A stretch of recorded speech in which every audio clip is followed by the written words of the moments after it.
नमस्कार, बात तो चुप्पी की देख रहे हैं आप। मैं हूं आपके साथ पूजा। आज लेकर आई हूं वो बात जो मोदी विरोधियों को बड़ा चुभेगी। वक्फ संशोधन कानून का विरोध करने वाले नेताओं के दिल पर लगेगी, क्योंकि वक्फ संशोधन कानून को लेकर सुप्रीम कोर्ट में जो सुनवाई हुई है और सुप्रीम कोर्ट ने जो फैसला सुनाया है वो उन लोगों के लिए करारा तमाचा है जो हर बार संवैधानिक प्रक्रिया की आड़ में मजहबी राजनीति करते हैं। सुप्रीम कोर्ट में पीएम मोदी और अमित शाह की बड़ी जीत हुई है और फैसला सुनते ही कपिल सिब्बल और अभिषेक मनु सिंघवी भाग खड़े हुए हैं। सुप्रीम कोर्ट की अहम सुनवाई में मोदी सरकार को सुप्रीम कोर्ट से अंतरिम राहत मिल गई है। सुप्रीम कोर्ट ने फिलहाल वक्फ कानून पर स्टे लगाने से साफ साफ इनकार कर दिया है।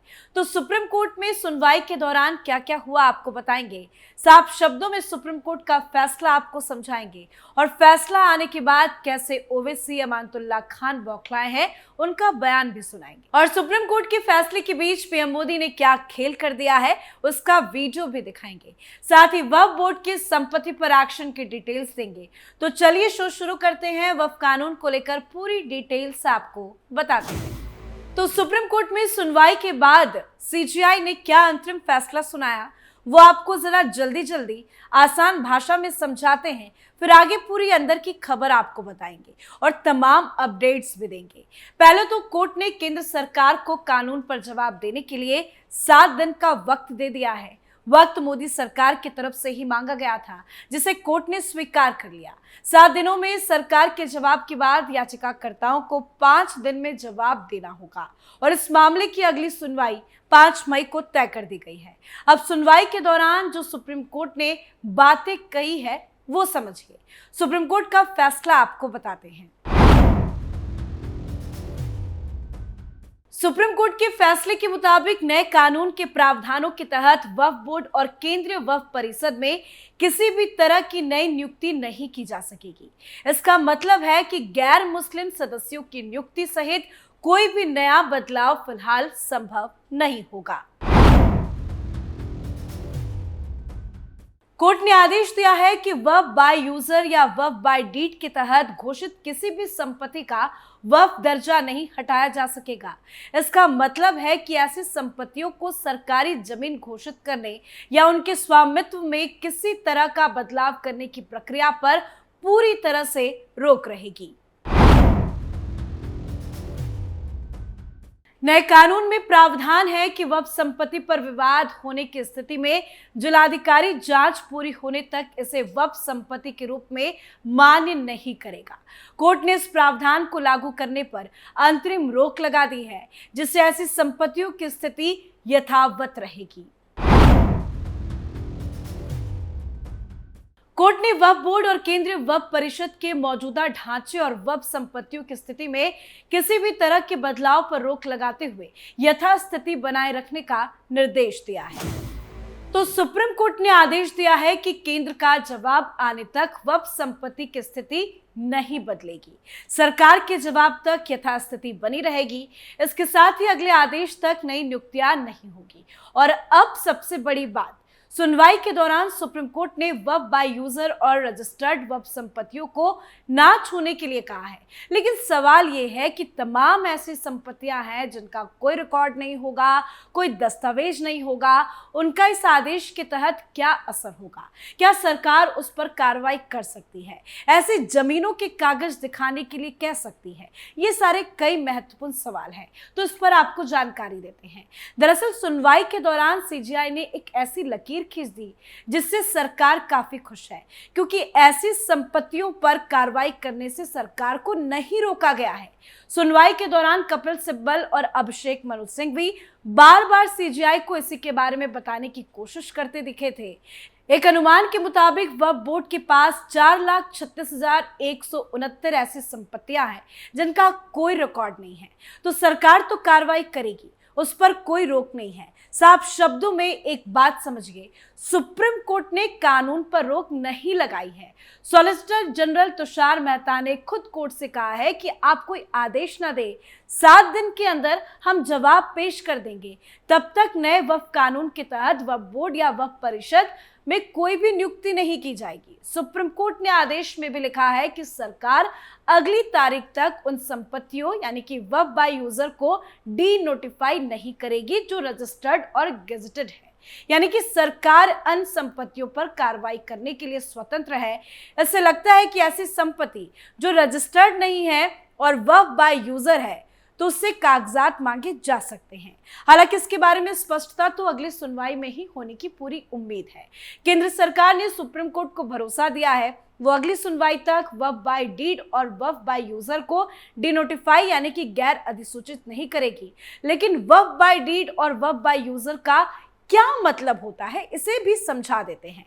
इसे जरा आप ऐसे समझिए, जब कोई व्यक्ति कानूनी दस्तावेज बनाकर अपनी संपत्ति को धार्मिक या परोपकारी उद्देश्य के लिए समर्पित कर देता है तो उसे वक्फ बाय डीड कहा जाता है। ये वक्फनामे यानी कि वक्फ डीड के रूप में लिखित होता है। ये संपत्ति रजिस्टर्ड हो सकती है। वक्फ करने वाले व्यक्ति को मुतवल्ली कहा जाता है। साथ ही जब कोई संपत्ति लंबे समय से समुदाय द्वारा धार्मिक या परोपकारी कामों के लिए इस्तेमाल की जा रही हो तो उसे वक्फ बाय यूजर माना जाता है, भले ही कोई दस्तावेज मौजूद ना हो। सबसे बड़ी बात ये लिखित नहीं होता। हालांकि ये कब से इस्तेमाल हो रहा है इसका रिकॉर्ड होता है। ज्यादातर पुरानी मस्जिदें, कब्रिस्तान, दरगाहें इसी में आती हैं। तो आपने जाना कि सुप्रीम कोर्ट ने अपने फैसले में क्या क्या कहा है, कैसे मोदी सरकार को बड़ी राहत मिली है। सुप्रीम कोर्ट ने साफ साफ कहा है और जो सबसे बड़ी बात है कि कानून में अच्छे प्रावधान भी है। ऐसे में पूर्ण रोक लगाना ठीक नहीं है। पर दूसरी तरफ सुप्रीम कोर्ट के एक फैसले के बाद सियासी पारा भी जबरदस्त हाई है। जबरदस्त बयानबाजी हो रही है। सुप्रीम कोर्ट के फैसले को जनता को ना बताकर, ना समझाकर, सच छिपाकर विपक्ष के नेता और याचिकाकर्ता ये बताने की कोशिश में लगे हैं कि सुप्रीम कोर्ट ने मोदी सरकार को झटका दे दिया है, अफवाह की राजनीति में जुटे हैं। तो सुप्रीम कोर्ट के फैसले पर विपक्ष के नेता क्या कह रहे हैं वो आपको बताते हैं। वक्फ एक्ट की सुनवाई पर एआईएमआईएम सांसद असदुद्दीन ओवैसी ने क्या कहा है, पहले वो आपको बताते हैं। हम इस एक्ट को असंवैधानिक मानते हैं। कोर्ट ने कहा है कि सेंट्रल वक्फ काउंसिल और स्टेट वक्फ काउंसिल का गठन नहीं किया जाएगा और वक्फ बाय यूजर को हटाया नहीं जा सकता। जेपीसी की चर्चा के दौरान मैंने सरकार द्वारा प्रस्तावित सभी संशोधनों का विरोध करते हुए एक रिपोर्ट दी थी और बिल पर बहस के दौरान मैंने बिल को असंवैधानिक बताया था। इस एक्ट के खिलाफ हमारी कानूनी लड़ाई जारी रहेगी। तो ओवैसी साहब मीडिया के सामने आकर रो रहे हैं, वही पुराना राग अलाप रहे हैं कि कानून असंवैधानिक है। साथ ही अब वक्फ संशोधन अधिनियम को चुनौती देने वाली याचिकाओं पर सुनवाई के बाद सुप्रीम कोर्ट की टिप्पणी पर कांग्रेस नेता इमरान प्रतापगढ़ी ने क्या कुछ कहा है वो भी आपको बताते हैं। अंतरिम राहत के लिए मैं सुप्रीम कोर्ट का शुक्रगुजार हूँ। कोर्ट ने लगभग वो सभी मुद्दे उठाए जो हमने संसद में उठाए थे। आज के फैसले से पता चलता है कि ये कानून संविधान के खिलाफ बनाया गया है। ये संविधान की जीत है, किसी पक्ष की नहीं। आने वाले दिनों में कोर्ट और राहत देगा और सरकार की जमीन हड़पने की साजिश को रोकेगा। इसी के साथ आप नेता अमानतुल्लाह खान ने मीडिया में आकर क्या कहा वो भी जान लीजिए, फिर आगे बड़ी अपडेट आपको बताऊंगी। मैं सुप्रीम कोर्ट जजों और अधिवक्ताओं का शुक्रगुजार हूँ जिन्होंने धर्म से ऊपर उठकर देश की रक्षा करने में हमारी मदद की। हम फैसले से संतुष्ट हैं क्योंकि केंद्र सरकार ने कोर्ट में कहा है कि वक्फ बाय यूजर के तहत संपत्तियां वक्फ के पास ही रहेंगी और वक्फ बोर्ड के सदस्यों से भी हस्तक्षेप नहीं होगा। केंद्र सरकार 7 दिन में जवाब देगी। डीएम कोर्ट से ऊपर कैसे हो सकता है, वो प्रावधान निश्चित रूप से हटाया जाएगा। वक्फ बोर्ड वैसे ही बना रहेगा। तो जमकर बयानबाजी हो रही है और बयानबाजी तो चलती रहेगी। विपक्ष की राजनीति और विरोध भी जारी रहेगी। पर विरोध और बवाल के बीच में दाऊदी बोहरा समुदाय के प्रतिनिधिमंडल ने सुप्रीम कोर्ट के फैसले के बीच ही प्रधानमंत्री नरेंद्र मोदी से मुलाकात कर ली है।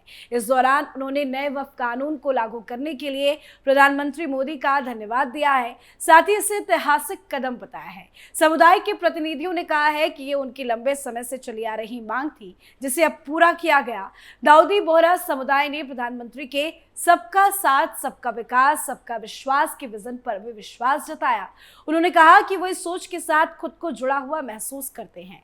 बता दें कि दाऊदी बोहरा समुदाय के प्रतिनिधिमंडल की पीएम मोदी के साथ मुलाकात के दौरान केंद्रीय संसदीय कार्य मंत्री किरण रिजिजू भी मौजूद रहे। वीडियो में आप देख भी सकते हैं, प्रधानमंत्री ने बोहरा समुदाय के प्रतिनिधियों से विस्तार से बातचीत की और उनकी बातों को ध्यान से सुना। इसके साथ ही उन्होंने भरोसा दिलाया कि सरकार सभी समुदायों के विकास और अधिकारों की रक्षा के लिए प्रतिबद्ध है। ये मुलाकात सरकार और अल्पसंख्यक समुदायों के बीच मजबूत रिश्ते का संकेत देती है। बोहरा समुदाय के प्रतिनिधियों ने आगे नए वक्फ कानून की खासियत पर भी जोर दिया। उन्होंने कहा कि यह संशोधन समुदाय के हितों की रक्षा करने के साथ साथ वक्फ संपत्तियों से जुड़ी व्यवस्था में पारदर्शिता लाएगा। साथ ही न केवल दाऊदी बोहरा बल्कि पूरे मुस्लिम समुदाय के लिए लाभकारी साबित होगा। और जो लोग कानून का विरोध कर रहे हैं उन्हें ये मुलाकात की तस्वीरें भी बड़ा चुभ रही होगी। साथ ही एक और बड़ी अपडेट जाते जाते आपको बता देते हैं, सुप्रीम कोर्ट सिर्फ 5 मुख्य आपत्तियों पर सुनवाई करेगा। सुप्रीम कोर्ट ने कहा है कि 110 से 120 फाइलों को पढ़ना संभव नहीं है। ऐसे में 5 ऐसे बिंदुओं पर फैसला करना होगा। सिर्फ 5 मुख्य आपत्तियों पर सुनवाई होगी। सभी याचिकाकर्ता मुख्य बिंदुओं पर सहमत होने चाहिए। नोडल काउंसिल के जरिए इन आपत्तियों पर फैसला ले। तो अब इंतजार करते हैं कि सुप्रीम कोर्ट क्या फैसला 5 मई को लेता है। महत्वपूर्ण सुनवाई होनी है 5 मई को। साथ ही जाते जाते एक और बड़े एक्शन की खबर भी बता ही देते हैं। वक्फ कानून के खिलाफ देश भर में चल रहे राजनीतिक घमासान के बीच में उत्तर प्रदेश की योगी आदित्यनाथ सरकार ने बड़ी कार्रवाई की है। योगी सरकार ने कौशाम्बी जिले में वक्फ की 58 एकड़ संपत्ति को मुक्त कराकर इसे सरकारी जमीन के रूप में रजिस्टर्ड कर लिया है। साथ ही उत्तर प्रदेश के कौशाम्बी जिले में वक्फ बोर्ड की संपत्ति पर एक बार फिर बड़ी कार्रवाई की गई है। सिराथू तहसील के कड़ाधाम मिलकर में 93 बीघा वक्फ बोर्ड की संपत्ति को प्रशासन ने सरकारी खाते में दर्ज कराया है। और ऐसे ही अलग अलग राज्यों में कार्रवाई शुरू भी हो गई है और ये कार्रवाई रुकने वाली नहीं है। तो आपकी क्या कुछ राय है, कमेंट करके लिखिएगा। देखते रहिए कैपिटल टीवी। नमस्कार।